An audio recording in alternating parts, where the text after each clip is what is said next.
আমরা ঘুরতে যাচ্ছি, আমিও যাবো। বাবা তখন এক দৃষ্টিতে আমার দিকে কিছুক্ষণ চেয়ে রইলেন, তারপর বললেন বিয়ের পর বউয়ের সাথে যাইও, বিয়ের আগে ছেলেদের এত ঘুরতে হয় না। আমি তখন প্রশ্ন করিনি কেন বিয়ের আগে ঘুরতে হয় না, কারণ তিনি রান্না নিয়ে ব্যস্ত হয়ে গেলেন। মায়ের সাথে আবার আমার অত ভালো সম্পর্ক নেই, অত্যন্ত রাগী মা। তাও আমি মাকে বললাম, আমি কি একটু ঘুরতে যাইতে পারি না? মা তখন ভ্রু কুচকে বললেন, পড়াশোনার কি খবর? মাসে মাসে এত টাকা নিচ্ছ, তার আউটকাম কি? আর কোথায় যেতে চাচ্ছ? আমি তখন বললাম, বেশি দূরে না, কাছেই। মা তখন বললেন, মেয়ে আছে নাকি সাথে? আর মেয়েদের পাল্লায় পড়ো না, দেশের পরিস্থিতি এমনিতেই ভালো না, কখন কোন মেয়ে কি করে বসে তার ঠিক আছে। আমি তখন বললাম, কিছু হবে না মা, আমরা গ্রুপে যাচ্ছি, একসাথেই থাকবো, আর এখন তো অনেক ছেলেরাই যাচ্ছে। তখন মা বললেন, তাদের ফ্যামিলি আর আমার ফ্যামিলি এক না, আমাদের মান সম্মান ইজ্জত আছে। আমি তখন বললাম, যাবো না তাহলে মা? তখন মা বললেন, যাও, এটাই শেষ, এরপর বউয়ের সাথে যাইও। আমি তখন বললাম, আচ্ছা মা। মা অবশেষে রাজি হইলো। বাবা তখন তরকারি রান্না করছিল, বিষয়টা দেখে মন খারাপ করলো, আর আবেগী গলায় মাকে বলল, ছেলেটাকে এভাবে যেতে দিচ্ছ, যদি কিছু হয় তখন?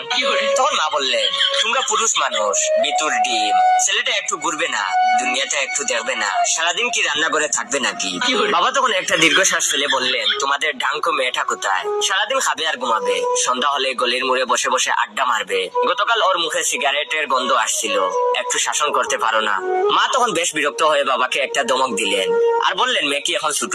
বাইরে ঘুরবে, আড্ডা দিবে, মজা মাস্তি করবে, এটাই তো নিয়ম। আমিও তো করেছি, কই নষ্ট হয়ে গেছি নাকি? আমি ফ্যামিলির ডিসকাশন থেকে বের হয়ে রুমে গিয়ে একটা লুঙ্গি ড্যান্স দিলাম। জীবনে প্রথম ঘুরতে যাচ্ছি বান্দরবন, আমরা 7 জন।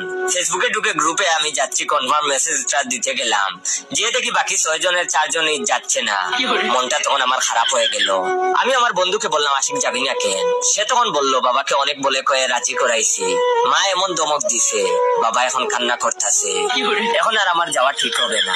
আমি তখন আমার বন্ধু শুভকে বললাম, শুভ যাবি না কেন? তখন সে বলল, মা বলেছে গেলে যেন আর না আসি, বাবা বলেছে মায়ের মেজাজ খারাপ, অফিসে ঝামেলা হয়েছে, এখন যেন কোথাও না যায়। আমি তখন আমার বন্ধু রাকিবকে বললাম, তুই যাবি না কেন? তখন সে বলল, মা বাসায় নাই রে।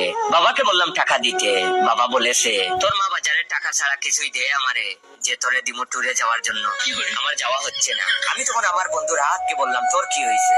তখন সে বলল, ভাই মাফ চাই, মারে শুধু বলছিলাম ঘুরতে যাব, মা বলছে বেয়াদব হইতাছো দিন দিন, বান্দরবন তোমার শ্বশুর বাড়ি, রাস্তাঘাটে যদি কোনো মেয়ে গায়ে হাত দেয়, বংশের মান ইজ্জত কিছু থাকবে?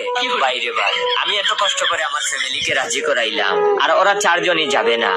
এই ট্যুরটা মিস, বউকে ছাড়া আমার বুঝি আর ট্যুরে যাওয়া হইল না, নাকি আমার সারাটা জীবন রান্না করেই কেটে যাবে, কে জানে।